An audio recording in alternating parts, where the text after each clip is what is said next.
Hello and welcome to this AsIAm explainer video. In this video, we will explain how to make a submission to a public consultation. As discussed in the previous video, government departments or Autism committees may use public consultations in order to seek feedback from groups of people likely to be affected by a change in policy. A public consultation is a good way to have your voice heard and influence future government policy which impacts you. It is equally important for the government to get feedback from people likely to be affected by their recommendations. How to start a public consultation submission. You can start by reading the requirements for the consultation on the government's consultation page or Autism website. There may also be a guidance document which provides information on what the government is looking for. You can send your submission through an electronic document like a PDF, by answering a survey, or even by post. Each consultation process is different depending on the information the department, agency, or committee is looking for. Usually, a public consultation run by a government agency or a Autism committee will provide an email or postal address to send your submission to on their website. What should I include in my submission? As discussed, each consultation process is different, and details of what is required will usually be on the department or committee's website. For example, an Autism committee may ask for two documents, a submission and a separate cover letter.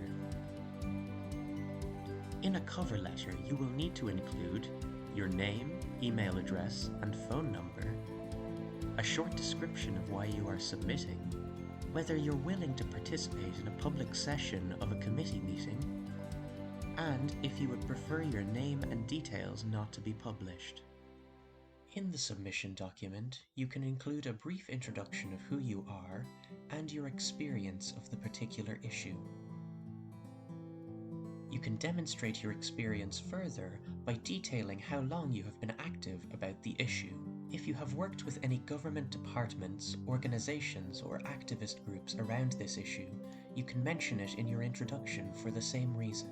It is important to note that you don't need to be an experienced activist for your submission to have an impact. Your personal experience of an issue is just as relevant. You can include any facts and evidence you wish to show the committee, with links to any documents you reference included. Many submissions focus on concerns or disagreements with a proposal, supported through personal experiences and evidence. While this is important to include, remember that this alone is unlikely to influence who is responsible for making the decision. Officials and government ministers will be looking for recommendations they can act on, which show how a policy or idea should be changed so they can understand what you want them to do. This is why it's important to include actionable recommendations. For example, if your statement reads, "I disagree with plans to introduce a tiered cost of disability payment scheme," without recommending an alternative, a government official or policymaker may struggle to act on this view. However, if you expressed concern over a tiered cost of disability payment and recommended a revised scheme with additional payments, this would represent an actionable statement which could be included in government plans. If your submission is over 10 pages long, you can consider adding an executive summary at the beginning of the document to allow readers to get an idea of what you'll be discussing. If you are still unsure, you can read submissions from other organizations for inspiration.